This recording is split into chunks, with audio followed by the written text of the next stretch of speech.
항암제 얼마나 알고 계시나요? 암의 치료를 위해 사용되는 약물들을 우리는 통칭 항암제라고 부릅니다. 수술 전 종양의 크기를 줄이거나 수술 후 다른 장기로의 전이를 막기 위해, 또 수술하기 어렵게 암이 퍼진 경우에 시행됩니다. 전체 암 환자의 절반가량이 단독 또는 병행하고 있는 치료법 항암제, 그 종류를 알아보겠습니다. 암을 이기는 방법, 항암제의 종류 알아보기.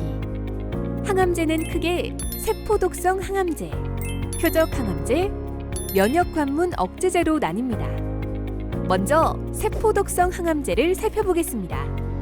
암세포의 세포 분열주기 각 단계에서 필요한 DNA와 RNA의 복제나 합성 또는 단백질 합성을 저해함으로써 세포 증식을 억제하고 사멸을 유도하는 방식입니다.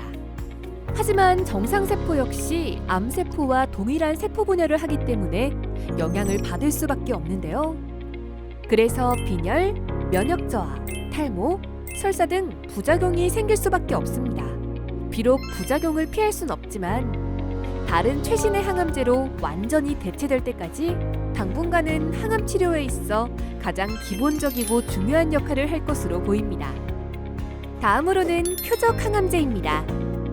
정상세포보다 암세포에 특이적으로 더 많이 발현되어 있거나 활성화된 요소를 표적으로 삼아 그 표적만을 공략하는 방식입니다. 당연히 그 표적이 암세포의 생존과 증식에 큰 영향을 미친다면 표적 항암제의 효과도 높을 수밖에 없겠죠? 예를 들어 헐투 양성 유방암의 종양세포는 헐투 단백질의 발현에 의존적입니다. 이때 헐투 단백질 기능을 억제하는 표적 항암제를 사용하면 큰 효과를 볼 수 있겠죠. 그렇다면 표적 항암제, 부작용은 없을까요? 안타깝지만 표적 항암제에도 부작용은 있습니다. 암세포의 표적을 다른 정상세포가 공유하는 경우도 있기 때문이죠. 예를 들어 앞서 본 헐투 단백질은 유방 종양세포뿐만 아니라 심장 근육에도 발현되어 있기 때문에 심장 기능이 저하될 수 있는 위험이 있어 주의가 필요합니다. 마지막으로 최근 많은 관심을 받고 있는 면역관문 억제제에 대해 알아보겠습니다. 먼저 면역관문 억제제를 알기 위해 T세포에 대한 이해가 필요합니다.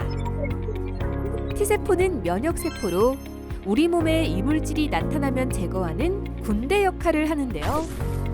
문제는 암세포와 암세포 주변에 있는 T세포에 발현된 면역억제 단백질이 서로 결합하면 T세포가 암세포를 이물질로 인식하지 못하는 데 있습니다. 즉, 암세포에 대한 면역 기능이 억제되는 상태가 유지되게 되죠. 이처럼 면역관문 억제제는 T세포의 정상적인 면역 기능을 방해하는 물질인 면역 억제 단백질을 차단하는 약제입니다. 이를 통해서 활성화된 T세포가 암세포를 다시 적으로 인식하고 공격하게끔 하는 거죠. 면역관문 억제제가 주목받는 이유는 이미 다양한 암종의 환자들에게 높은 생존율의 임상 결과를 보여주었기 때문인데요. 하지만 역시 부작용은 존재합니다. 자가 면역 질환과 유사한 독성이 전신에서 다양하게 발생되는데 아직까지는 발생 여부를 예측하기가 어렵습니다. 다행히 부작용의 발생률이 5에서 15% 미만으로 높은 편은 아니라 빠른 진단과 대응을 하지 않으면 치명적인 결과를 초래할 수 있습니다. 하지만 면역관문 억제제는 효과적이면서 부작용을 최소화할 수 있는 면역 관련 약제 개발이 계속되고 있어 향후 더 기대되는 항암 약물 치료법이라고 할 수 있겠습니다. 현재 항암 치료제는 각 암종의 종류와 특성에 따라 그리고 개개인 환자가 가진 암의 특성에 따라 맞춤형의 형태로 개발되고 있습니다. 이를 통해 앞으로의 항암제는 치료 효과는 높이고 부작용은 낮춤으로써 암을 이기는 가장 확실한 방법이 될 것으로 기대합니다.